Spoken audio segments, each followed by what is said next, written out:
Hey guys, welcome back. तो आज के इस वीडियो में हम लोग बात करेंगे कि फ्यूचर्स ट्रेडिंग क्या होती है। आपने कई तरह की ट्रेडिंग्स के बारे में पढ़ा होगा कि ऑप्शन ट्रेडिंग होती है, इक्विटी में इन्वेस्टमेंट करते हैं। तो उसी बेस पे हम लोग बात करेंगे कि आज फ्यूचर ट्रेडिंग क्या होती है। ठीक है, तो बेसिक से बिल्कुल कंप्लीट हम डिस्कशन करने वाले हैं इस वीडियो में, तो बिल्कुल भी वीडियो को मिस मत कीजिए। तो चलते हैं वीडियो की तरफ। तो फर्स्ट ऑफ ऑल मैं आपको बता देता हूँ कि जो आपकी ऑप्शन ट्रेडिंग या फ्यूचर ट्रेडिंग होती है, वो होती है डेरिवेटिव में। ठीक है, डेरिवेटिव मींस एक होता है आपका इक्विटी। ठीक है, इक्विटी में क्या होता है, हम लोग इन्वेस्टमेंट करते हैं, और जो ट्रेडिंग होती है वो होती है हमारी डेरिवेटिव में। ठीक है, और ट्रेडिंग हमारी कितने प्रकार की होती है? चार प्रकार की। ठीक है, ट्रेडिंग के कितने प्रकार होते हैं? चार, जिनका नाम क्या है? फर्स्ट होती है फॉरवर्ड ट्रेडिंग, दूसरी होती है फ्यूचर ट्रेडिंग, तीसरी होती है ऑप्शन ट्रेडिंग, और चौथी होती है स्वैप ट्रेडिंग। ठीक है, तो ये किस सेगमेंट में आते हैं? डेरिवेटिव में आते हैं। ठीक है, डेरिवेटिव में आते हैं जहां पे हम लोग ट्रेडिंग करते हैं। अगर हमको इन्वेस्टमेंट करना है, शेयर्स को बाय करना है नॉर्मली, और उनको होल्डिंग के लिए रखना है, तो हम लोग क्या करते हैं? इक्विटी में शेयर्स बाय करते हैं। ठीक है, जिसको हम कैश भी बोलते हैं। इक्विटी में हम लोग बाय करते हैं, तो वहां पे हम लोग इन्वेस्टमेंट करते हैं और हमें ट्रेडिंग करनी होती है।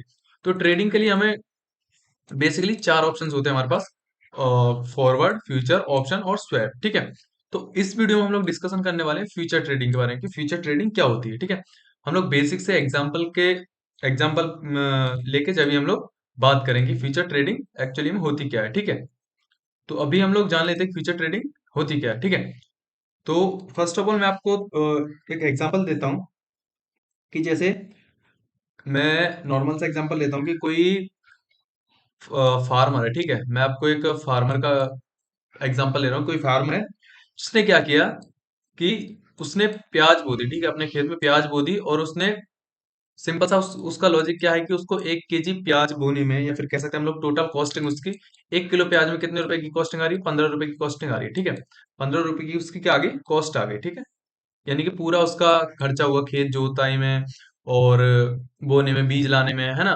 पानी देने में, जो भी जितना वो टोटल ओवरऑल खर्चा हुआ, वो कितना हुआ? 15 रुपए का।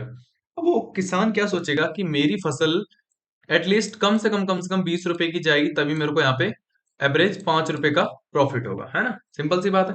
तो ये सोचेगा किसान। अब किसान जाता है मार्केट, या कह सकते हैं लोग मंडी जाता है किसान। ठीक है, मंडी जाएगा तो वहां पे वो कस्टमर से बात करेगा, कह सकते हैं हम लोग जहाँ पे बड़े बड़े डीलर्स होते हैं या बिजनेसमैन होते हैं। सेम यहाँ पे मार्केट में भी ऐसा ही होता है, फ्यूचर्स में भी वहां पे भी डीलर्स बहुत बड़े बड़े होते हैं। ठीक है, तो सेम वो क्या सोचेगा कि उसका 20 रुपए का जो है वो प्रोडक्ट सेल होना चाहिए। ठीक है, तो उसने क्या किया, कोई ऐसा उसको कस्टमर मिल गया जो कि 30 रुपए का उसका प्रोडक्ट खरीद लिया उसने, है ना। वो लाइक भाई मेरे को आप 30 रुपए में ये प्रोडक्ट मेरे को दे दो, मैं इसको बाय करता हूँ 30 रुपए में। ठीक है, तो किसान क्या करेगा? सिंपल सा दे देगा, ले ले भैया कोई बात नहीं, मेरे को तो दोगुना प्रॉफिट हो रहा है। तो उसको क्या हुआ? 15 रुपए का प्रॉफिट हो गया। ठीक है, सेम यहाँ पे आपको फ्यूचर्स ट्रेडिंग में भी होता है ना। सेम ऐसा ही होता है। अब मैं आपको फ्यूचर्स ट्रेडिंग की बात बताता हूँ कि फ्यूचर्स ट्रेडिंग में, एनएसई में क्या है, इसमें होता है, देखो, एक होते हैं स्टॉक्स। ठीक है, एक होते हैं स्टॉक्स, स्टॉक्स होते हैं, और एक होते हैं आपके इंडेक्स। स्टॉक्स और इंडेक्स में फर्क क्या है, मैं आपको बताता हूँ। स्टॉक्स का मतलब क्या है कि एक कोई शेयर है। ठीक है, जैसे कि मैं मानता हूँ टीसीएस का शेयर है, टाटा कंसल्टेंसी सर्विसेज का। ठीक है, एक हो गया। दूसरा शेयर हमारा एचडीएफसी बैंक है। ठीक है, वो भी शेयर है हमारा कंपनी का। एक हम इनमें नॉर्मली ट्रेड कर सकते हैं। ऐसे ही एनएसई में जो है 220 के करीब में शेयर्स लिस्टेड है। ठीक है, जिनमें हम लोग फ्यूचर्स ट्रेडिंग कर सकते हैं। कितने शेयर्स लिस्टेड है? करीब करीब 220 शेयर्स यहाँ पे लिस्टेड है एनएससी में। वहां पे हम लोग फ्यूचर्स ट्रेडिंग कर सकते हैं। अब बात करते हैं इंडेक्स की। इंडेक्स क्या होता है? तो इंडेक्स की अगर मैं बात करता हूं, तो इंडेक्स क्या होता है, जैसे कि हमारे बैंक्स हो गए। ठीक है, हमारे बैंक हो गए। अब बैंक्स में क्या होता है कि जैसे हमारे टॉप 10 बैंक है। ठीक है, तो टॉप 10 बैंक को हम लोग बोलते हैं बैंक निफ्टी। ठीक है, टॉप 10 बैंक को क्या बोलते हैं हम लोग? Bank Nifty. तो ये क्या हो गया? बैंक निफ्टी इंडेक्स हो गया। ठीक है, अब सेम बात कर लेते हैं हम दूसरा इंडेक्स। ये तो पहला इंडेक्स हो गया हमारा बैंक निफ्टी। दूसरा इंडेक्स, जैसे हमारी टॉप 50 कंपनीज हैं। टॉप 50 कंपनीज मतलब जैसे कि आपकी टीसीएस हो गई। ठीक है, बजाज कंपनी, बजाज फाइनेंस हो गई, या फिर आपकी अडानी हो गई, टाटा हो गई, टाटा मोटर्स हो गई। तो ये सब क्या है? कंपनीज हैं। और जो बैंक्स है, जैसे आईसीआई बैंक हो गया, इक्विटास बैंक हो गया, इंडस बैंक हो गया, है ना, और एचडीएफसी बैंक हो गया, तो वो क्या होती है? Bank Nifty. और जो नॉर्मल शेयर्स की जो कंपनी टॉप 50 कंपनी होती है, वो होती है निफ्टी। ठीक है, निफ्टी होती है उसको, वो हो गया दूसरा आपका इंडेक्स, है ना। जैसे कि आपकी टॉप 50 कंपनी से बन के एक ग्रुप बना। ठीक है, और टॉप 10 बैंक से मिलके एक ग्रुप बना बैंक निफ्टी का।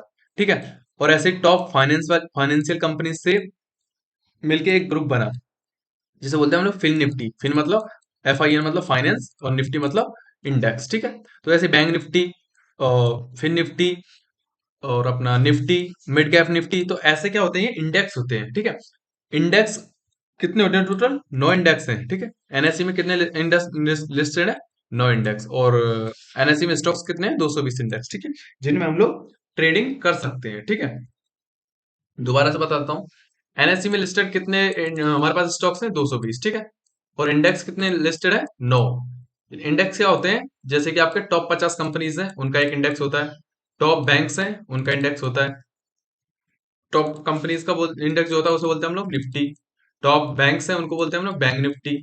टॉप फाइनेंशियल कंपनीज हैं, उनको बोलते हैं हम लोग फिन निफ्टी।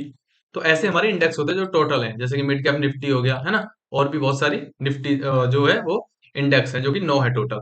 और जो शेयर्स है वो नॉर्मली यहाँ पे जैसे TCS हो गया, टाटा हो गया, ICICI बैंक भी हो गया, है ना। जो NSE में लिस्टेड स्टॉक्स हैं, उनको हम लोग बोलते हैं, जिनमें हम लोग ट्रेड कर सकते हैं, ठीक है। जो कि NSE में 220 लिस्टेड है। अब हम बात कर लेते हैं कि एक चीज आती है यहाँ पे, लॉट साइज और एक्सपायरी, ठीक है। लॉट साइज क्या होता है? लॉट साइज मतलब, जैसे कि मैं एग्जांपल के तौर पे लेता हूँ, जैसे हमारे इंडेक्स में ले लेता हूँ। इंडेक्स में निफ्टी का लॉट साइज होता है 50, ठीक है। और बैंक निफ्टी का लॉट साइज होता है 15, ठीक है। ये हो गया निफ्टी का, ये हो गया बैंक निफ्टी का, ठीक है। और यहाँ पे फिन निफ्टी की बात करता हूँ तो मैं, उसका होता है 40, ठीक।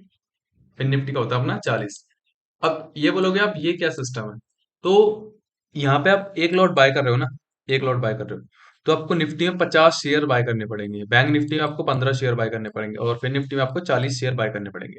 यहाँ पे लॉट साइज, लॉट जितने भी आप लोगे, तो उसका शेयर का जो शेयर की क्वांटिटी है वो फिक्स है, ठीक है। जैसे आपने एक लॉट खरीदा, तो आपको बैंक निफ्टी के 50 लॉट, सॉरी निफ्टी के 50 लॉट मिल जाएंगे, ओ सॉरी 50 शेयर्स मिल जाएंगे। बैंक निफ्टी का एक लॉट खरीदा तो आपको 15 शेयर्स मिल जाएंगे। फिर निफ्टी का एक लॉट खरीदा तो आपको 40 शेयर्स मिल जाएंगे। ऐसे ही जो भी कंपनीज है, अलग अलग कंपनीज के, अलग अलग स्टॉक्स के अलग अलग जो है वो शेयर्स के क्वांटिटी होती है, ठीक है। उनकी फिक्स अलग क्वांटिटी होती है सभी शेयर्स की, जैसे बजाज की अलग है, ICI की अलग है, TCS की अलग है, सबकी अलग होती है। जैसे कि अभी मैं बता रहा हूँ, जैसे निफ्टी की 50 है, बैंक निफ्टी की 15 है ना, फिर निफ्टी की 40 है। तो ऐसे ही लॉट साइज होता है, ठीक है। इसे बोलते हैं हम लोग लॉट साइज। तो हमें लॉट के हिसाब से ही खरीदना पड़ता है। जैसे हमको वहां पे क्वांटिटी नहीं डालनी पड़ती है, जैसे एक लॉट खरीदना, हमें 10 लॉट खरीदने हैं, 20 लॉट खरीदने हैं, तो हम लॉट के हिसाब से वहां पे बाय करते हैं, फिर सेल करते हैं, ठीक है। अब बात कर लेता हूँ मैं एक्सपायरी की। इसकी एक्सपायरी कब कब होती है? क्योंकि नॉर्मल शेयर की एक्सपायरी नहीं होती है, ठीक है। आप इक्विटी में इन्वेस्टमेंट करोगे तो उसकी कोई एक्सपायरी नहीं होती, लेकिन फ्यूचर्स की क्या होती है? एक्सपायरी होती है, कि आपको एक फिक्स टाइम के लिए वो जो है प्रोडक्ट कह सकते हो, या फिर कह सकते हो शेयर है, या फिर कह सकते हो स्टॉक है, वो आपको खरीदना होता है या फिर बेचना होता है। तो एक्सपायरी जो है वो फ्यूचर्स में तीन तरह की होती है। तीन तरह कहते कैसे? एक तो होती है नियर एक्सपायरी, एक होती है मिड एक्सपायरी, और एक होती है फार एक्सपायरी। अब इनका मतलब क्या है? मिड एक्सपायरी का मतलब मिड मंथ की एक्सपायरी, और सॉरी नियर मंथ की, मिड मंथ की, और ये होती है फार मंथ की। फार मंथ की कैसे? अब इनकी मैं बात करता हूँ। नियर मंथ की क्या है? जो करंट मंथ चल रहा है, ठीक है। जो करंट का मंथ चल रहा है उसको बोलते हैं हम लोग नियर एक्सपायरी, यानी कि ये नियर में है। उसके बाद ये इनके नाम से ही पता लग रहा है, मिड एक्सपायरी यानी कि उसके अगले महीने की, ठीक है। और उसके बाद उसके अगले महीने की फार एक्सपायरी, ठीक है। तो तीनों में हम लोग ट्रेड कर सकते हैं, ठीक है। जिसको ज्यादा लंबा जाना है, जैसे अभी नवंबर चल रहा है, तो नवंबर क्या हो गया? Mid expiry, sorry near expiry. दिसंबर क्या हो गया? Mid expiry. और जनवरी क्या हो गया? Far expiry. तो जिसको लंबा जाना है वो जनवरी की बाय करेगा या फिर सेल करेगा, ठीक है। और जिसको अभी नॉर्मली अभी के लिए ट्रेड करना है इसी मंथ के, तो वो नवंबर का बाय करेगा, ठीक है। जैसे पिछले महीने अक्टूबर था, तो अक्टूबर तो नियर था, नवंबर मिड था, और दिसंबर फार था। तो ऐसे ये चेंज होती रहती है टाइम के रहते, ठीक है। तो ऐसे ही आपको यहाँ पे फ्यूचर में ट्रेडिंग कर सकते हैं, ठीक है।